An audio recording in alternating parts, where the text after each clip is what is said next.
जो बाबा साहब की रैली है, ये जागरूकता की रैली है। बाबा साहब ने जो करके गए थे, बाबा साहब ने कहा था, सब अपनी बीवी को बोले थे कि भैया आप ना तो अपने 4 बच्चों की कुर्बानी, 7 बच्चों की कुर्बानी मत करो, इस भारत में सारे बच्चे पैदा करूंगा। आज तो बाबा साहब के बच्चे हम लोग हैं, तो बाबा साहब जो संघर्ष करके गए ना, हम उनको बाबा साहब के बारे में बता रहे। बाबा साहब को आज जागरूक नहीं करेंगे, कल तो हमारे समाज को सो जाएंगे, तो हमारे समाज को अत्याचार हो तो हम लोग बात कर रहे हैं। लेकिन सर एक आरोप जो लगा रहता है बार बार कि जब 14 अप्रैल ही आता है तभी ये गले में पटका है और जय भीम का पटका दिखाई देता है। उसके पहले 1 साल तक ये लोग दारू, मुर्गा और राम नाम में, भक्ति में माथा टेकने में बिजी रहते हैं। इस पे क्या कहना चाहिए? हमारे समाज के व्यक्ति तो नहीं कर सकते। 70 साल से जो कूड़ा गड़ा हुआ है अपने समाज के ऊपर, एक व्यक्ति साफ कर दो सर।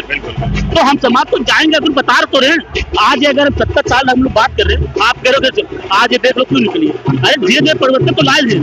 आज जो अभी जहाँ पे अभी छोड़ जो बाबा साहब की मूर्तियां तोड़ने पे, बाबा साहब की मूर्तियां तोड़ने में विरोध कर रहे हैं, बाबा साहब की मूर्तियां तोड़ने में, आज हम लोग बता रहे कि हम लोग कमजोर नहीं है समाज के लोग। अब जग चुके हैं, दाल गोबर खाने चलिए हम लोग अब पढ़ाई शिक्षा करके हम आगे आ रहे हैं। लेकिन क्या लगता है इस तरह से रैली निकालने से जमीनी हकीकत पे काम हो जाएगा या जमीनी हकीकत से भी काम करने की जरूरत है? चाहता हूँ आप ये हमारी कौम की जगाई हुई देख लो, हम दो ज्यादा दूर बात नहीं करेंगे, ये जगाया हुआ हमारा है ना। आज अगर हम जमीन स्तर पे तो छोटे छोटे बच्चे क्यों आते, हमने काम किया ना। हाँ, अपने हम तो सबसे पहले जितने समाज के लोग हैं अपने समाज को जगाए, अपने गलियों को जगाए, अपने मोहल्लों को जगाना पड़ेगा। जब तक मोहल्लों में कैसे जाना आप बताइए। आज कल देखो वो नेता बने हुए ना, सिर्फ भीड़ दिखा के, भीड़ मत दिखाओ, आप समाज को काम करो। समाज ने क्या दिया आपको ये दिखाना आपको सर। ये बाबा साहब की देन है। आप जो बोल रहे सर ये बाबा साहब की देन है, दिखाओ एक बार महिलाओं को, जितनी महिला है ना ये बाबा साहब की देन है। आज जिस महिलाओं को पढ़ने का अधिकार नहीं था, आज महिला सीना से चढ़ के डीएम बन रहे, कैसे करो सर? क्या बाबा साहब ने किया बताओ ना।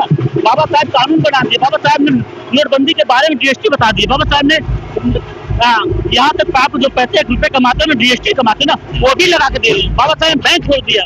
अब किस बात कर बाबा साहब क्या लिखे? जिस समाज को मंदिर पे दक्षिणा देने की अधिकार नहीं था, मंदिर को भी दक्षिणा भी बाबा साहब ने देते कि लोग और बना दिए कि जिसमें आप जिस समाज को अपना अपना मंदिर ले लेगा।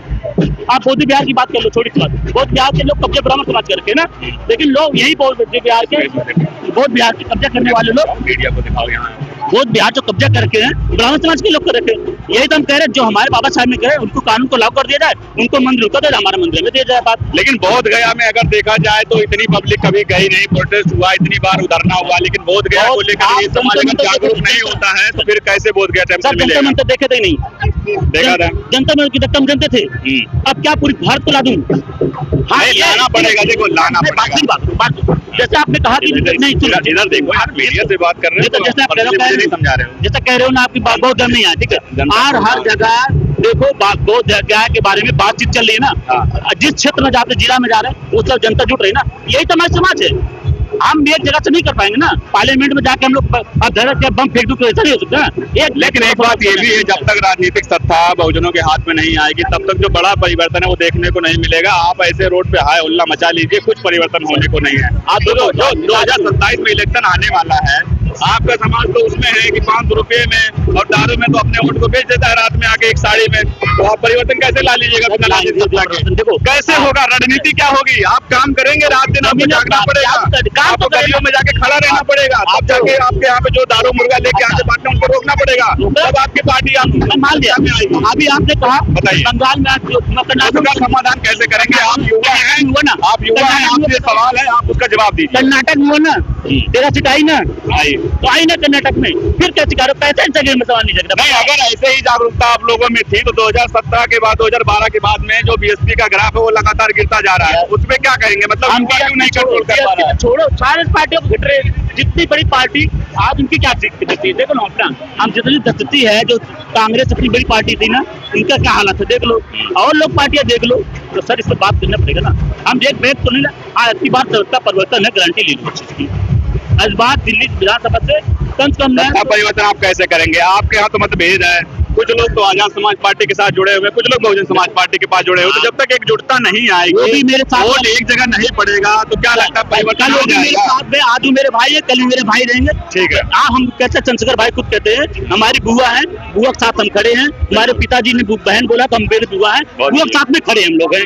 ठीक है, और बुआ के साथ कभी जीवन नहीं छोड़ेगा, चाहे कुछ भी हो जाए। मतलब वोट अलग अलग बेशक हो जाए, लेकिन एकजुटता बरकरार बनी रहेगी। और जब गठबंधन का समय आएगा तो सरकार बना ली जाएगी। देखो समय तो यही रणनीति होगी, समय के हिसाब से सब कुछ होगा। लेकिन लोगों को तो देखने में यही लग रहा है कि दोनों अलग अलग बिखराव में है।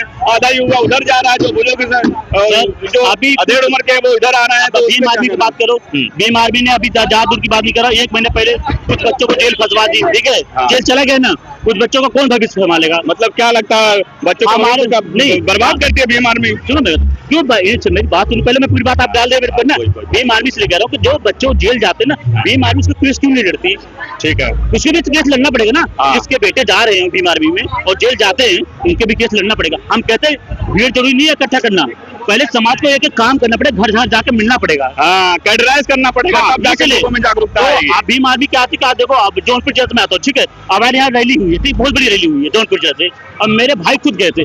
मेरे भाई जो बीएसपी से है, बोले भाई जितने लोग गए हैं सब बोले बीएसपी को देना, भीम आर्मी सिर्फ इतना समाज, भीम आर्मी संगठन से जुड़े हैं, समाज से नहीं जुड़े, पार्टी से नहीं जुड़े हैं, तो इसलिए हम जेल करेंगे। चलिए, मेरे साथ ये मीडिया प्रभारी के तौर पे एक युवा थे, इस रैली में शामिल थे। इनसे कुछ हमने बातचीत करवाई, कुछ सामाजिक सवाल भी हमने लिए, कुछ राजनीतिक सवाल लिए। इनकी बातों से आप कितना सहमत, हमें कमेंट सेक्शन में अपनी प्रतिक्रिया जरूर दीजिएगा। कोई सुझाव हो इनको लेकर तो आप हमें जरूर कमेंट कीजिए। नमस्कार, आप देख रहे हैं संविधान न्यूज से यूट्यूब चैनल, विनय, दिल्ली, कीर्तिनगर।